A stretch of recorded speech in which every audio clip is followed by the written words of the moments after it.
So it finally happened. Canon released their new aps-c cameras with the RF mount, the Canon R7 and the Canon R10. Let's talk about it.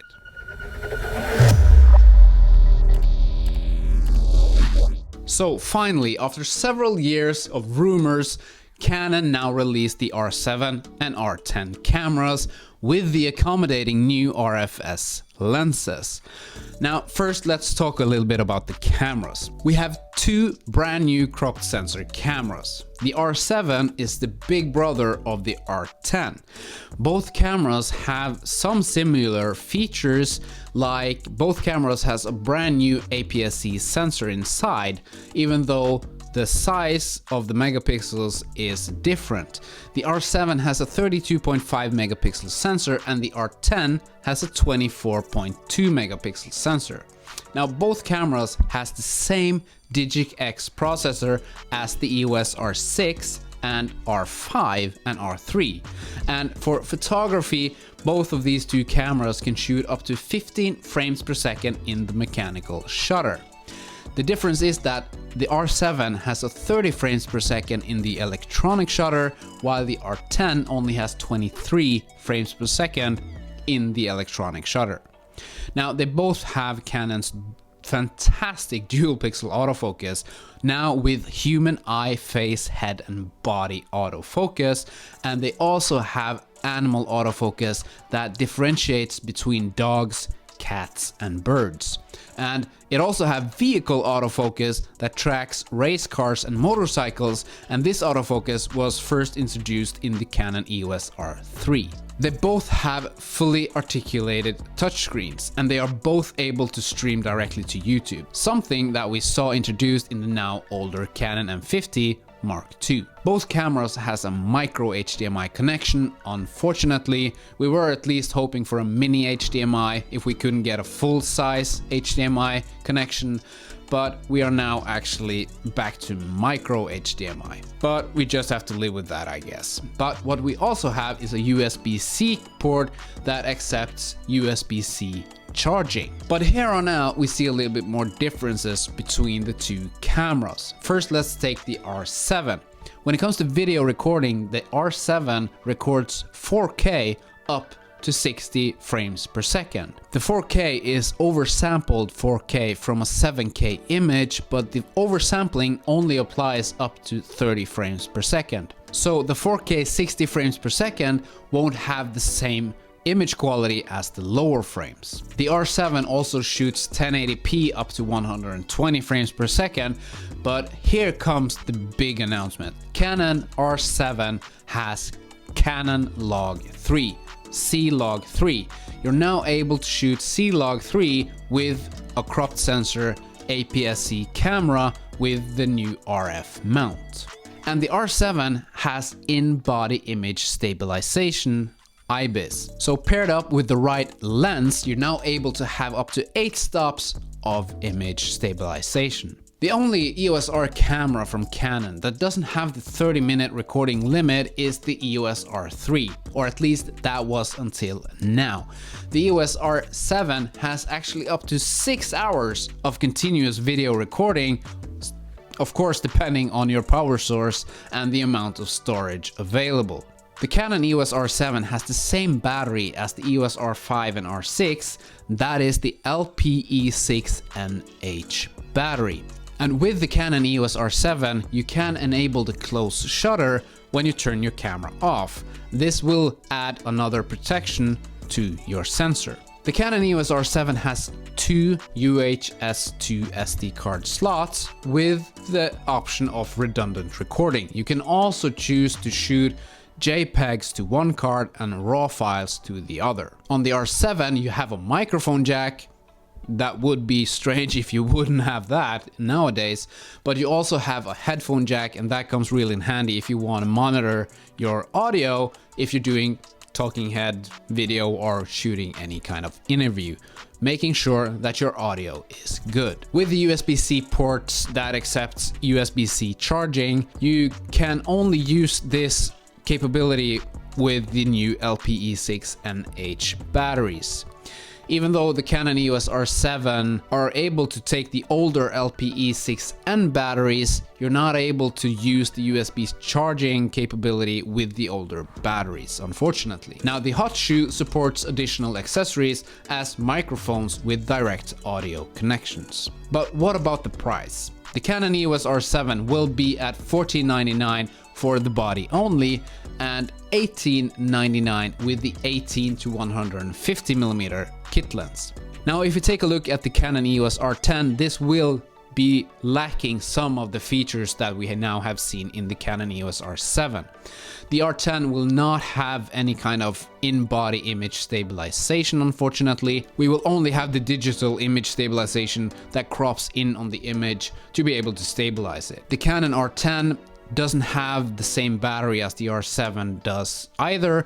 The Canon R10 uses the older LPE17 battery. That is the same type of battery you find in the Canon M6 Mark II. And what's different between the Canon R10 and the R7 is that with the Canon R7, you have only the battery underneath and the SD card slots on the side, but with the R10, the battery and the SD card slot is located both underneath the body. And it's just one single UHS 2 SD card slot in the Canon EOS R10. With the Canon EOS R10, you can film 4K up to 60 frames per second, and this has an oversampled 4K image from a 6K image, but like with the R7, the oversampling only applies up to 30 frames per second. Editing Roger here. When I'm looking at this chart, I see that the 4K oversampled with the EOS R10 applies up to 30 frames per second, but only in NTSC mode. If we take a look at the PAL mode, we see that the 4K oversampled, because we know that the 4K is generated from the 6K oversampling when it comes to the 4K UHD. In PAL mode, you actually have both 25 and 50 frames per second with the oversampling method. So if you're in PAL mode in Europe and Australia and the PAL regions, you actually get a high quality 4K image all the way up to 50 frames per second when it comes to the EOS R10. And that's not a bad thing. So just wanted to point that out. The 4K 60 in the R10 also have an additional crop to it. But you do have the capability of shooting 1080p up to 120 frames per second in the R10. When it comes to continuous video recording time, the R7 had 6 hours, the R10 is crippled down to 2 hours of continuous video recording. On the R7 you had one microphone jack, but you also had one headphone jack. Here you only have the one microphone jack. But what you do have on the R10 that you don't have on the R7 is a pop-up flash. But what we've seen on earlier models, the pop-up flash is kind of a signature feature on the more entry-level cameras. What about the price on the R10? Well, for the body only, you come in at $980 US. If you want the 18 to 45mm kit lens included in the box, you will have to pay $1099 US, and with the 18 to 150mm kit lens, you will have to pay $1,379 US. The R7 is most likely a replacement for the Canon M6 Mark II or the 90D in my opinion. If we take a look at the megapixels on the R7, it has a 32.5 megapixel sensor, and this is the same amount of megapixels that we saw in the Canon M6 Mark II or the 90D. The R10 is most likely a replacement for the more popular M50 or M50 Mark II. The likeness and differences between these two cameras kind of reminds me of the likenesses and differences what we saw between the Canon EOS R5 and R6. It's kind of like the new R7 is the big brother of the new R10. But what's even more interesting is the new RFS lenses. In this release, we now got two new RFS lenses. One 18 to 45mm f3.5 to 5.6, and the other lens was a 18 to 150mm f3.5 to 6.3. As the new lenses are made for aps-c cameras, you need to take into account the 1.6 times crop factor. That makes these two new lenses a full frame equivalent of 28.8 to 72mm and 28.8 to 240mm. Me personally, I would definitely go for the 18 to 150mm just to get that bigger reach. Canon has now kind of gone back to its earlier model with the EF and EF-S lenses, where you were able to use the full frame lenses on the cropped sensor EF-S cameras. But what we now see with the R7 and R10 is that we are now fully compatible both ways. You can use the full frame RF lenses on these new RF cropped sensor cameras, but you can now also use the new RF-S lenses on the full frame cameras. The only difference is that the full frame cameras will go into the 1.6 times aps-c crop mode. But the question is, will the new RF-S lenses have the same quality that the full frame RF-S lenses has? What I've seen on YouTube and the preview videos there, the quality of the images looks really great, but the lenses, the new RF-S lenses that has been used in the preview videos, they are only pre-production products, so I guess only time will tell when it comes to the finished image quality. But what does this new release of the R7 and R10 mean for the already existing EF-M line?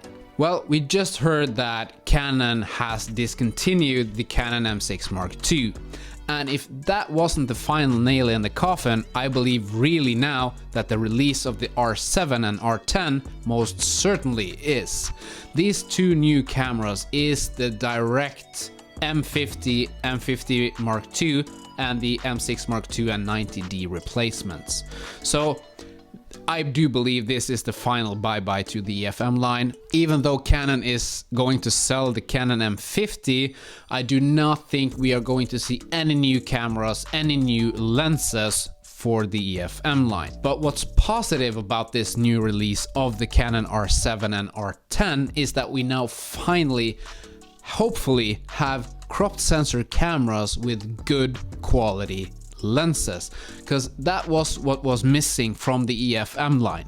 We had good cameras in the Canon M6 Mark II with the 32 megapixel sensor, but we were missing good quality lenses. The M6 Mark II and the Canon M50, the EF-M lenses for those two cameras were lackful, to say it nicely. But now with the R7 and R10, that has hopefully changed. So are you a former M6 Mark II or 90D or M50 user? What do you think about this release? What I have seen online is that some EF-M users are really upset about this release.